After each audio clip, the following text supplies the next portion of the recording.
Doctor মানিক শাহ মহোদয় চলে এসেছেন। অনুরোধ করব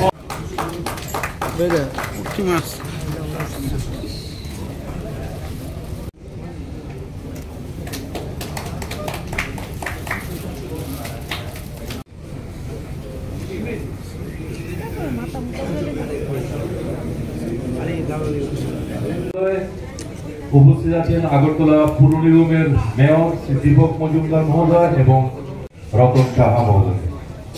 আমরা আমাদের অনুষ্ঠান শুরু করতে যাচ্ছি। প্রথমে আমরা উদ্বোধন তুষার কান্তি ভট্টাচার্য, তারপর পিতা মৃত আমাদের রাজ্য ফুটবল অ্যাসোসিয়েশনের নতুন সদস্য আজীবন সদস্যদের আমরা বড় করে নিচ্ছি।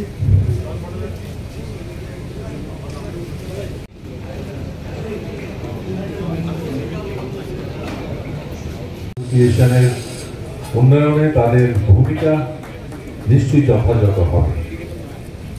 এবার অনুরোধ করব অভিষেক দে, পিতা শ্রী সুবল দে। অভিষেক দে, রাজীব পাল, পিতা মৃত নৃপেন্দ্র চন্দ্র পাল।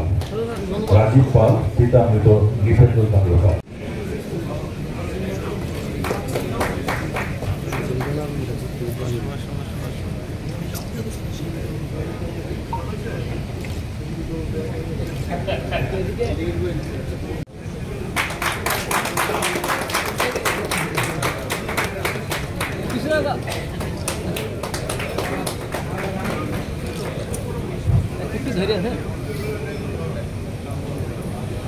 ধন্যবাদ।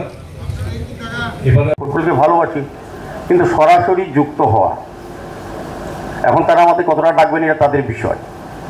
লাইফ মেম্বার আমি অনেক অ্যাসোসিয়েশনে আছি, লাইফ মেম্বারদের সবসময় ডাকা হয় বা লাইফ মেম্বারও যান এরকম না, ডাকতে হবে না। আমি যদি ফুটবলকে ভালোবাসি আমাকেও সবসময় খোঁজ নিতে হবে, দায়িত্ব নিয়ে কাজ করতে হবে। সবসময় তারা ডাকবেন এরকম বিষয় না, কিন্তু ডাকা আর যাওয়ার মধ্যে কিন্তু একটা জায়গা থাকতে হবে। তবেই 80 জন বা আগের 80 জনকে কাজে লাগানো যাবে। খেলাটা সামগ্রিকভাবে সবাইকে নিয়ে করতে হয়, শুধু কয়েকজন। আমরা দেখি অ্যাসোসিয়েশনগুলি যখন করা হয়, লাইফ মেম্বার যখন নেওয়া হয়, আমার ছোট্ট অভিজ্ঞতার থেকে আমি বলি, সবার ক্ষেত্রে না, টিএফের আলাদা বা অন্যান্য সংস্থাগুলিও অনেকেই আলাদা, কিন্তু নেওয়ার সময় একটা নির্দিষ্ট কারণে কাউকে নেওয়া হয়। ভালো ক্রীড়াবিদকে নেওয়া হয়, ভালো সংগঠনকে নেওয়া হয়, যাতে ওই সংগঠনের শক্তি বৃদ্ধি করা যায় বা তার পরামর্শে আরও এগিয়ে নেওয়া যায়। কিছু কিছু ক্ষেত্রে আমাদের ধারণা থাকে যে ফান্ড কালেকশনের জন্য নেওয়া হয়, বিষয়টা এরকম না। কারণ যখন গুরুত্ব পাওয়া যায় না তখন মনে হয়, আমি যদি টিএফের মেম্বার হয়েছি, লাইফ মেম্বার হয়েছি, পরবর্তী কোনো সময় যদি আমার কাছে পরামর্শটা হয় বা আমাকে ডাকা হয় বা আমি গেলে পরে সুযোগ পাই কথা কওয়ার, তখন বুঝবো যে লাইফ মেম্বারের গুরুত্বটা আমার আছে। নাইলে বুঝবো তাদের স্বার্থে আমাকে নেওয়া হয়েছে, দুইটা বিষয়। তো এখন আমাদের টিএফি যেভাবে চলছে আমার খুব ভালো লাগে। রাজ্যের ফুটবলের একটা পরিবর্তন এসেছে, যেখানে মাঠ থেকে ফুটবলার প্লেয়াররা দর্শকরা সরে গেছিলো, এখন কিন্তু রাত ভরে এখন মানুষ সন্ধ্যা রাতের থেকে মাঠে থাকে। ডে নাইট ফুটবল আমরা দেখিনি। আমাদের সরকার আসার পর আমাদের মাঠগুলি উন্নয়ন হয়েছে, সিনথেটিক মাঠ হয়েছে। শুধু ফুটবল না, অ্যাথলেটের ক্ষেত্রে বলুন, হকির ক্ষেত্রে বলুন, সামগ্রিকভাবে সমস্ত ডিস্ট্রিক্টে স্টেডিয়াম করা, মাঠগুলিকে সুন্দর করা এবং খেলার উপযোগী তৈরি করা দেওয়া, যাতে ওই প্রতিভাগুলি তৈরি হতে পারে, নিজেকে সেভাবে প্রশিক্ষণ দেওয়া। এবং আমাদের কেন্দ্রীয় ক্রীড়ানীতি এবং রাজ্যের বিভিন্ন কর্মসূচি প্রকল্পের মাধ্যমে প্রতিভাবান প্লেয়ারদের সুযোগ করে দেওয়া হচ্ছে। আমি দেখি ক্রীড়ামন্ত্রীও বিভিন্নভাবে সামগ্রিক জাতীয় স্তরের অনেক ক্রীড়া অনুষ্ঠান করা হয়, যেখানে আমাদের প্লেয়াররা, রাজ্যের প্লেয়াররা সমৃদ্ধ হয়। তো আমার আশা থাকবে, আগে যেভাবে ফুটবল অ্যাসোসিয়েশন চালানো হতো একটা সময়, সেটার থেকে বেরিয়ে এসে আমাদের ফুটবল অ্যাসোসিয়েশন অনেক ভালো কাজ করছেন। কারণ দুইটি জায়গায় হচ্ছে, আপনারা অনেক ভালো, আমাদের সরকার অনেক সুযোগ সুবিধা প্রতিভাবান বা উদীয়মান প্লেয়ারদের জন্য দিচ্ছে। এটি কিন্তু শেষটা যখন তার হয়, প্লেয়ারগুলি পূর্ণতা লাভ করে, অ্যাসোসিয়েশনগুলি যদি নিরপেক্ষ থাকে। ফুটবল অ্যাসোসিয়েশন যারা আজীবন সদস্যপদ আজকে দিয়েছেন তাদেরকে আমি বলবো, মেয়র সাহেব বলছিলেন যে আমরা তো সদস্যপদ নিলাম, এটা কিন্তু অর্নামেন্টস যেন না হয়। অর্নামেন্ট শুধু আমি একটা নিলাম TCA Tripura cricket association, football association, যে আমি বলতে পারবো আমি অর্নামেন্ট, এরকম না। মানে আমাদের মধ্যে এই ভিতর থেকে আসতে হবে যে আমার অনেকে আছে ডাইরেক্ট ফুটবল নিজেরাও খেলেছেন, আবার অনেকে আছে মানে ওনারা ক্রীড়া সংগঠন, ওনারা কাজ করতে চান, তাদের প্রতিদিন যে কাগজের লেখা থাকে কোন কোন জায়গায় কি হচ্ছে বিষয়গুলো নোট ডাউন করে কি কি আরো কোন জায়গায় যদি খামতি থাকে সেইগুলো নিয়ে, যেহেতু ফুটবল অ্যাসোসিয়েশনের এখানে আজকে কথাবার্তা হচ্ছে ফুটবলের নিয়ে, আপনারা যখন সেই সাজেশন গুলো দেখবেন আর যারা অ্যাসোসিয়েশনের কর্মকর্তারা আছেন তাদেরকে আমি বলবো সেটাকে প্রাধান্য দিয়ে সেগুলো বিচার আপনারা করবেন, তাহলেই মানে সবাইকে নিয়ে চলার যে একটা, আমরা সবসময় বলি মাননীয় প্রধানমন্ত্রীজির একটা সবসময় বলি যে সবকা সাথ সবকা বিকাশ, বিশ্বাস আর তার প্রয়াস, তাহলে আপনি কানেক্ট করতে পারবেন সমস্ত মেম্বার্সদের সাথে। না আমি খালি ওই মাঝে মাঝে আসলাম সেটা যেন না হয়। মাঝে মাঝে আজকাল তো টেকনোলজির যুগ, আপনারা যদি মনে করেন যে না আমি ভার্চুয়ালিও কথা বলতে পারি, একটা ভার্চুয়ালিও মাঝে মাঝে আপনারা যদি একটা ক্যালেন্ডার করে নিন, তাদের থেকে ওপিনিয়ন নেন, তাহলে কিন্তু যোগাযোগটা চলে আসবে। এবং তাতে করে ফুটবলের আজকে এখানে ফুটবলটা খেলছে কে, এখানে যারা এখন খেলছে তারা কিন্তু এখানে কেউ নেই, কিন্তু তাদেরকে এই যে সুযোগ করে দেওয়া, তারা কিন্তু মাঠে আছে এখন। আলটিমেটলি এখানে যে আজকে আজীবন সদস্য বা সদস্যরা যারাই হয়েছে তাদের মেইন গোল হবে যারা মাঠে আছে তাদেরকে প্রপার যে ট্রেনিং এবং তাদের থেকে যে মানে এক্সট্রাক্ট করা তাদের কোয়ালিটিটা, সেটা করার জন্য যা যা দরকার আপনারা করেন। সরকার তো করছে, কিন্তু আপনাদের তরফ থেকেও সাজেশন যদি আসে, আমাদের ক্রীড়ামন্ত্রী অত্যন্ত 80% আপনারা দেখেছেন সব বিষয়ে উনি মানে আমার সাথে কথা বলেন, যেটা বললেন এখানে যখন আমবাসার মধ্যে যখন সেই আবাসটা তৈরি হলো, আমাকে জিজ্ঞেস করলেন কার নামে দেবো। আমি বললাম মধুসূদন সাহা খুব ভালো জিমনাস্ট ছিল, ওনার নামে দিন। উনি সাথে সাথে তার নামে ওই ওটাকে ডেডিকেট করলেন।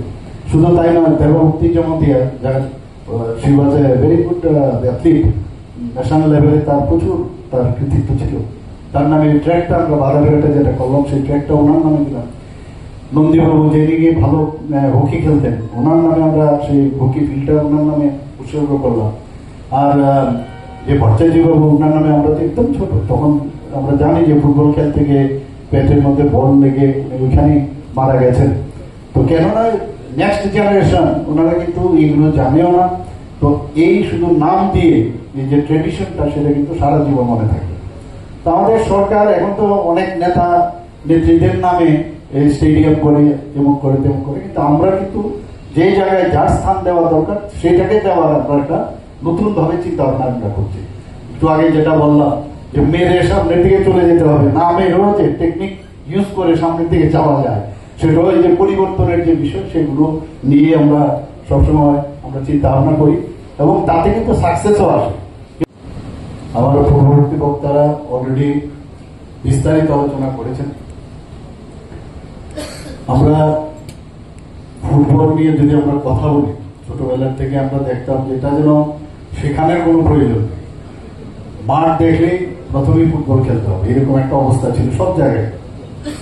একটু আগে আমাদের মাননীয় মন্ত্রী বলছিলেন যে আমি কয়েকটা জায়গায় গেছি, বক্সানগরে গেছি, আমি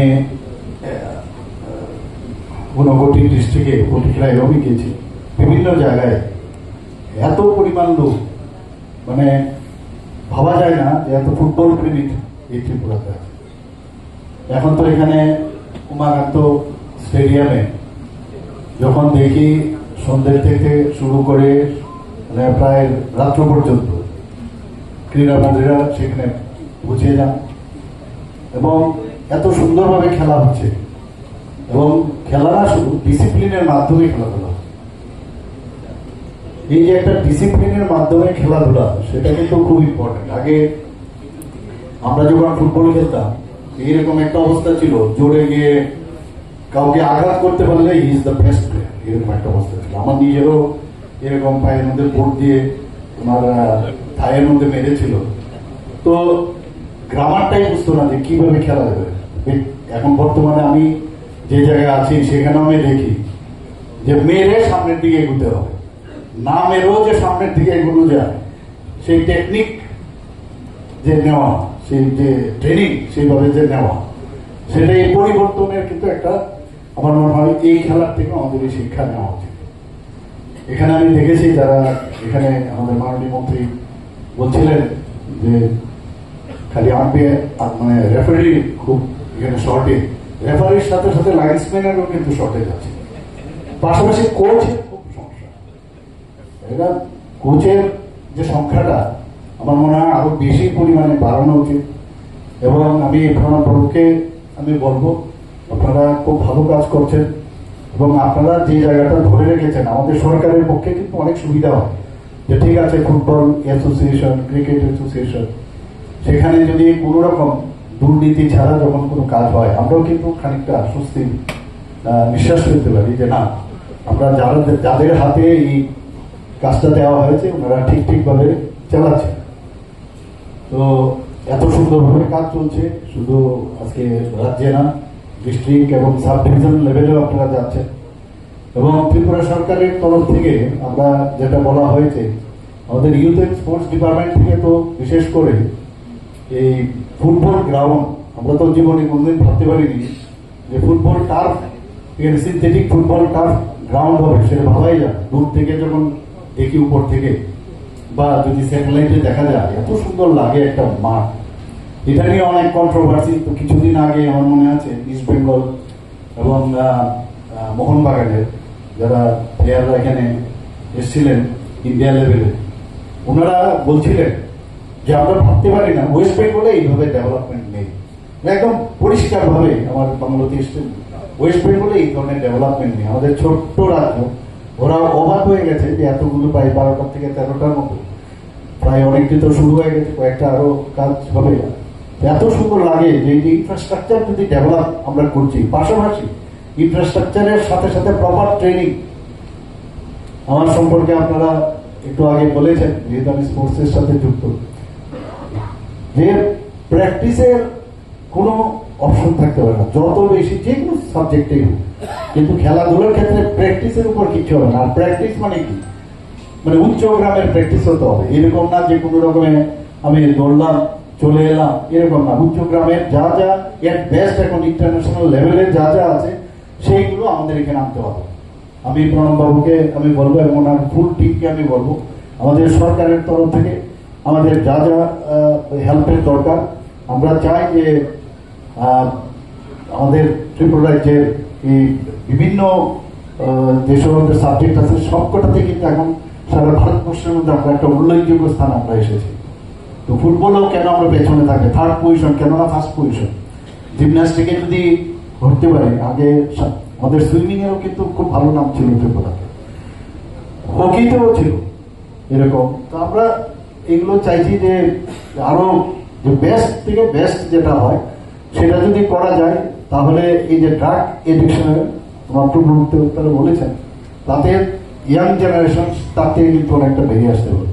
দুর্বলতার লক্ষণ সে মূর্খের সঙ্গে কিন্তু বাস করে, কারণ অনেক আলটিমেটলি গোল কে করলো দিস ইজ ইম্পর্টেন্ট, কে মানলো কে পিটলে দিস ইজ আনইম্পর্টেন্ট, গোল কে করলো দিস। তো গোল যদি অ্যাচিভ করতে হয়, সেই গোল অ্যাচিভমেন্টের জন্য যদি আমি এই ব্যবস্থায় যদি আমি কাজ করি যে কাউকে আননেসারি কাউকে আঘাত না করা, মানসিকভাবে আঘাত না করা, কাউকে কিছু একটা কটু শব্দ ব্যবহার করে তাই আঘাত না করে, তাছাড়াও কিন্তু আমার যে মেইন দৃঢ়তা যদি থাকে যে আমার ওই জায়গায় আমার গোল পোস্টে আমার যেতে হবে, তাহলে আননেসারি মাঝখানে এইসব করার প্রয়োজন নেই।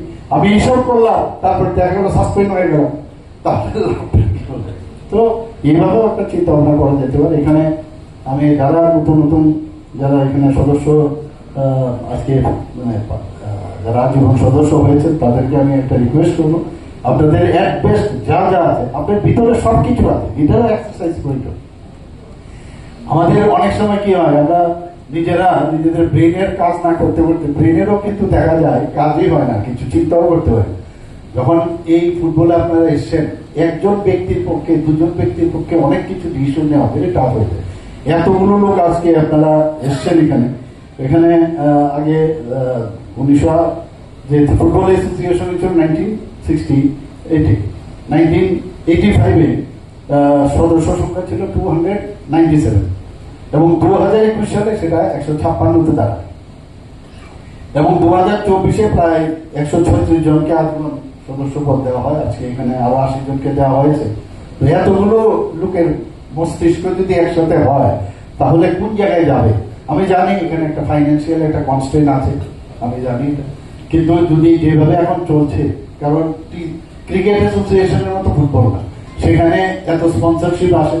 আমরাও মাঝে মাঝে কথাবার্তা হয় আপনাদের অ্যাসোসিয়েশনের সাথে যে স্পন্সরশিপ কিভাবে আনা যায়, আরো বেশি কিভাবে মানুষকে যারা স্পন্সরশিপ দিতে পারে এইসব ব্যক্তিদের সাথে কথা বলা। সেখানেও কিন্তু একটা আর্ট, আমার মনে হয় আর্টের মাধ্যমে তাদেরকে নিশ্চয়ই এখানে অনেককে সেভাবে সদস্য আপনারা করেছেন, তাদের থেকেও প্রেশার না দিয়ে বা অন্যরাও যাবে দেখ মানে সেটা যেন ভিতর থেকে আসে যে না আমি স্বতঃস্ফূর্ত হয়ে আমি ফুটবল অ্যাসোসিয়েশনে এই টাকাটা দিতে চাই। তো একটা মানে একটা নতুন কিছু একটা ইনোভেটিভ আইডিয়া যদি আপনারা করেন সেটা আমার মনে হয় ভালো হবে। এখানে টুর্নামেন্ট তো শুরু হয় অনেক সময়, তো বিভিন্ন টুর্নামেন্টে দেখা যায় যে যারা বিভিন্ন অর্গানাইজিং কমিটি থাকে, কেউ ফিনান্সিয়াল কমিটি থাকে, বিভিন্ন কমিটি থাকে, কেউ টেকনিক্যাল কমিটি থাকে, তো দেখা যায় একই ব্যক্তি সব কমিটি। মানে যদি আমি যাই ফুটবল অ্যাসোসিয়েশনে গিয়ে দেখি একই ব্যক্তি সব জায়গায়, প্রাইজ কিনতে হবে, তো প্রাইজ কেনার জন্য যে কমিটি এতগুলো আপনাদের সদস্য হয়েছে তাদেরকে আপনি ইনভলভ করুন যে না তোমার এটা করতে হবে। ও কিন্তু মানে he will feel or she will feel good যে না আমাকে একটা কমিটির মধ্যে রেখেছেন, দায়িত্ব দিয়েছে, দায়িত্ব সহকারে যদি এই কাজটা করেন। Awards and prizes committee, refreshment committee, যখন যাবো কোথাও, আজকে এখানে রিফ্রেশমেন্ট আমাদের যে রিফ্রেশমেন্ট দেওয়া হলো একই ব্যক্তি দেখলাম তিনি সেক্রেটারি বা ওই দিচ্ছে না, ওই রিফ্রেশমেন্ট কমিটির কাজ সেই জন্য করে। তাহলে এইভাবে যদি ডিস্ট্রিবিউশন ডিসেন্ট্রালাইজেশন অফ পাওয়ার করা যায় দেখবেন আপনাদের অ্যাসোসিয়েশনটা অনেক বেশি। ইভেন পাবলিসিটি কমিটি, এখানে প্রণব বাবু নিজে যদি এখন পাবলিসিটি করে, পাবলিসিটি কমিটি একজনে রাখুন, ওনার কাজই হচ্ছে খালি আপনারা নজরদারি রাখুন যে ঠিকভাবে করছে কিনা। তো তাহলে সবাইকে আপনি ইনভলভ করতে পারবেন যারা খেলাধুলার সাথে জড়িত। আমি খুব বেশি জোর দিই যে এখন খেলা, কিন্তু যদি আমি দেখি যে আগে আমরা যেমন খেলাধুলা করতাম, শীতের সময় কি খেলতে হবে, ব্যাডমিন্টন খেলতে হবে, তো হাওয়া বৃষ্টি থাকে না, হাওয়া কম থাকে, কিন্তু এখন তো এইরকম না, সব জায়গায় 24/7 যুগ হয়েছে, মানে 365 ডেজ খেলতে হবে। যত প্র্যাকটিসের জন্য এখন, তাছাড়া এখন নেট দুনিয়াতে এমন কোন টেকনিক জানা যায় না সেটা কিন্তু আমি বলতে পারি অসম্ভব। খেলাধুলাই হোক, পড়াশোনাই হোক, কেউ যদি ভিতর থেকে আসে যে না আমি এই যে আমার আজকে ধরুন হার্ডেলস দিতে গেলে আমার বা পাটা কিরকম হবে, আমার ডান পাটা কখন মুভ করবে, আমি যে হরাইজন্টাল থাকতে হবে কিনা টু দ্য ফ্লোর, এই যে বিষয়গুলো আছে, বা আজকে বৃষ্টি হচ্ছে, আজকে খেলা হচ্ছে না, তো আমার যদি খেলা আজকে তো আমার প্র্যাকটিসটা নষ্ট হয়ে গেল। তো আজকে একটা 45 যদি আমি 90 মিনিটের খেলা করি, 90 মিনিট অর্থাৎ আমি এর থেকেও বেশি, কারণ আমার 90 মিনিটের আমার খেলার পারফরমেন্স দিতে হবে। তো এই জায়গার মধ্যে আমি স্কিপিং করতে পারি, আমি হ্যান্ড সুইং করতে পারি, মিররের সামনে প্র্যাকটিস করতে পারি। এই যে টোটাল টাইমার দিয়ে যদি এই প্র্যাকটিস গুলো যারা করাবে, তাহলে ও কিন্তু মানে সারা দিন কিন্তু সারা বছরে কিন্তু সে ঠিক থাকে। ফিটনেস ইজ দ্য মানে প্রাইম ফ্যাক্টর আমার মনে হয়। ফিটনেস না থাকলে কোনো লাভ হবে না। এবং আমি বেশি জ্ঞান দিতে চাই না, যারা এখানে কোচরা অনেকে আছেন আমার থেকে, তারাও অনেকে আমার পুরোনো সিনিয়র্স এবং আমার জুনিয়রও আছেন। তো মেইন হচ্ছে যে ভিতর থেকে আসার জন্য যারা জুনিয়র, বিশেষ করে ছেলে মেয়েরা, জনজাতিদের মধ্যে আমি এখন দেখি বিভিন্ন জায়গায় এত ভালো খেলে ওরা, এবং ন্যাশনাল লেভেলেও আমি দেখেছি আমাদের ছেলে মেয়েরা এখন মানে বেশিরভাগ জনজাতি এলাকার থেকে কিন্তু এখন আসছে। ওদের মানে ডিএনএ এর মধ্যে আমি দেখেছি একটা মানে অন্যরা যদি 1 ঘন্টা করে যে কাজটা করতে পারে, তারা কিন্তু অল্প সময়ের মধ্যে সেটা করায়ত্ত করতে পারে। তো তাদের প্রতি নজর দেওয়া, তাহলে আমাদের ত্রিপুরার যে নাম দাম সেটা মনে হয় আগে দিয়ে আমাদের সামনের দিকে আমাদের এগিয়ে যেতে অনেকটা সুবিধা হবে। আমাদের এখানে মুখ্যমন্ত্রীর নামে অলরেডি আমার পূর্ববর্তী বক্তা বলেছেন, মুখ্যমন্ত্রী ক্রীড়া উন্নয়ন প্রকল্প আমরা করেছি। মুখ্যমন্ত্রী ক্রীড়া প্রতিভা অন্বেষণ একটা আমরা স্কিম করেছি, মুখ্যমন্ত্রী ক্রীড়া প্রতিভাশালী প্রকল্প ইত্যাদি এরকম অনেক প্রকল্প কিন্তু আমরা করেছি। মাননীয় প্রধানমন্ত্রীর নির্দেশে খেলো ইন্ডিয়া প্রকল্প আছে। এসব প্রচুর খেলার বিষয়ে সবসময় মাননীয় প্রধানমন্ত্রী যে খুব জোর দিয়েছেন, আমরাও ওনাকে অনুসরণ করে আমরাও চাই যে ত্রিপুরার ছেলে মেয়েরা ভালো। আর দূর থেকে এখানে আমি এখনই বলতে পারি যারা স্পোর্টসের সাথে যুক্ত ছিল তাদেরকে কিন্তু দূর থেকে দেখলে বোঝা যায় he is a sportsman, he was A sportsman. এবং এই যে বিষয়গুলো তার সব দিক থেকে কিন্তু দূর থেকে বোঝা যায়, তার চিন্তাধারা, তার মেন্টালিটি, এভরিথিং একটা সাধারণ মানুষ থেকে কিন্তু একটু অন্যরকম। আমি আশা করি আপনাদের এই যে কোয়ালিটি এগুলো আপনারা এই অ্যাসোসিয়েশনের মধ্যে ভরে দেবেন এবং এই অ্যাসোসিয়েশন আগামী দিন তার উত্তরোত্তর শ্রীবৃদ্ধি ঘটুক সে আশা রেখে, এবং যারা নতুন সদস্য প্রকাশকে এখানে দেওয়া হচ্ছে তাদেরকে আমি ওনাদেরকে অভিনন্দন করে আমার বক্তব্য শেষ করছি। নমস্কার, জয়।